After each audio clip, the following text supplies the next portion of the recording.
Okay, part 2 of the Voltron saga. Vehicle Force. I'll explain why I have this DVD release at the end of the video.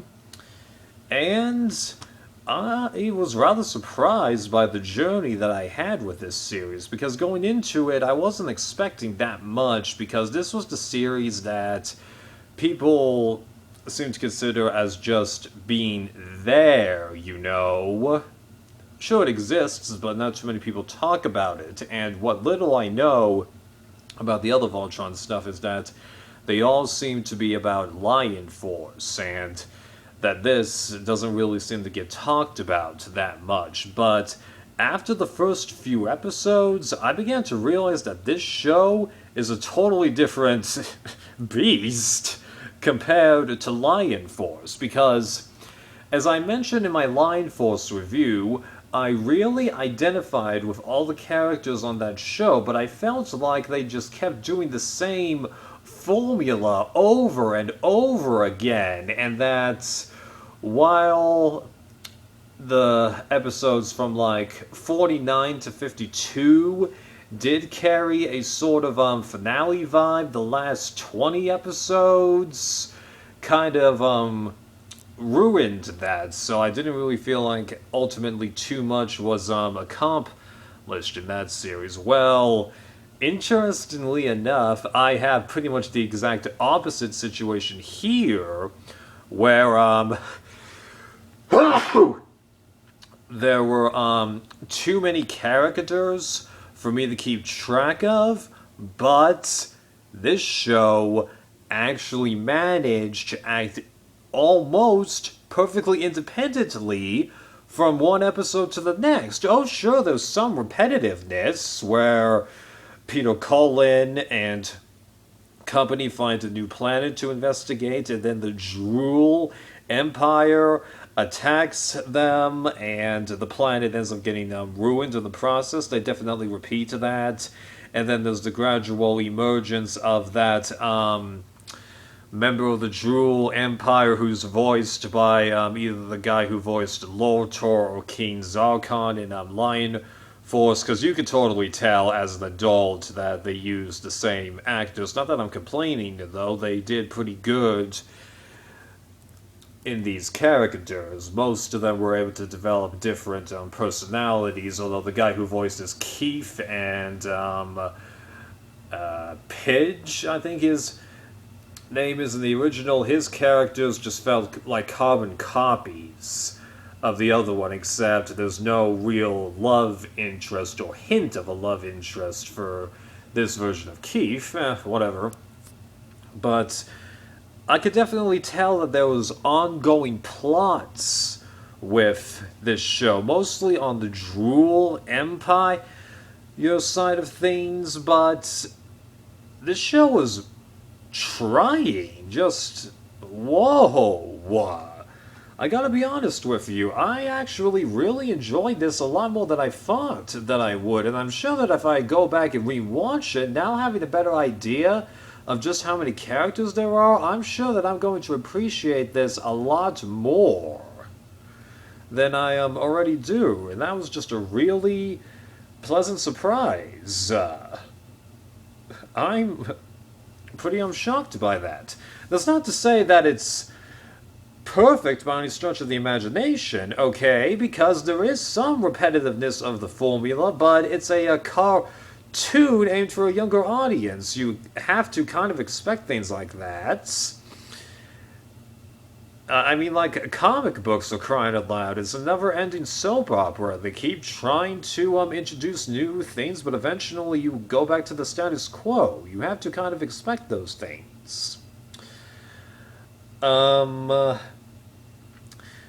they do borrow the obvious death bits that Lion Force had, although I'm actually one to argue that because this show actually manages to be more serious in its plot organizations. That's not to say that Lion Force isn't serious, but Lion Force, it was just, Zarkon trying to attack the one planet over and over again. Here, things were constantly changing, and the bad guys had their dynamics change here. So, because of the better plot organization of this series, I'd actually argue that those deaths are even worse. I mean, like, that drool guy who turns traitor around, like, episode 20 or something like that. At least I think it was 20. And, he's telling, I think, the leader of the land team, okay, stay where you are. My shuttle's about to explode. I'll come to you. Fade to black. Yeah, he's dead. And then the guy who's taking one ship and then bursting through those asteroids in, like, episode 38 or something like that. Come on. Now, that ship exploded, okay? You cannot cover up that, oh, everything is fine. If everything was fine, why on earth is everyone crying? It's just like when... That's even worse than what they were doing with Sev and Lion Force. Like, you don't have Keith and Lance crying that much for someone who is injured. And then the sword falling over, you know? Come on. But, so yeah, it's definitely worse for those deaths here, but... Yeah, so I'm just trying to argue that this show isn't perfect. I'd say the biggest problem with this is, like, Halloween 3, according to many people, and I know that there's tons of other excellent examples of this particular problem that this show has, in that actually it's a really good show or product if you take it on its own merit. But because it's got a popular brand name associated with it, Voltron here, and Halloween for Halloween 3, when that's the only movie that doesn't feature Michael Myers, it just gets too much of an expectation, and then it's considered, ooh, not a good product, you know? I mean, like, I've never watched Halloween 3, but there's definitely a group of people that say that for that movie and a bunch of other things. There's tons of excellent examples that I'm sure that can be named, but unfortunately I just can't think of them right now. But yeah, to my surprise, it was a really excellent show. And really, the only connections that this show has to Lion Force is one episode where it's mentioned that I think his name is Chip, is Pidge's brother, and then there's one little bit at the end of Lion Force episode 52 where Pidge goes, hey, maybe they'll transfer me to go to the other Voltron forces. Huh? Like, that's just... Yeah, there was really no need to have these two shows exist in the same universe. Like, what they really should have done is do what was being alluded to in the pilot of Lion Force, where one of the free series is that this studio was adapting from the original Japanese anime. They classified these things as Neo Universe, Middle Universe, Far Universe. Now, to me, that doesn't actually indicate parts of a universe. That indicates totally separate area or dimension, if you want to put that. So you can have it be part of the franchise, but don't connect them to each other. I mean, like, obviously they're going to be connected by Fleet of Doom, okay? But in my mind, that's fine, because it's original animation. From what I've heard, I actually haven't seen Fleet of Doom yet. I wanted to just take this show on its own right before I watched that, even though it is included in this DVD set.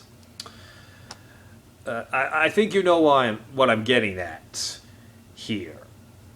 I think that this show would be liked a lot more if it was just treated as being another product that the creators of Lion Force did, instead of being the companion show to Voltron, especially since I'm actually no.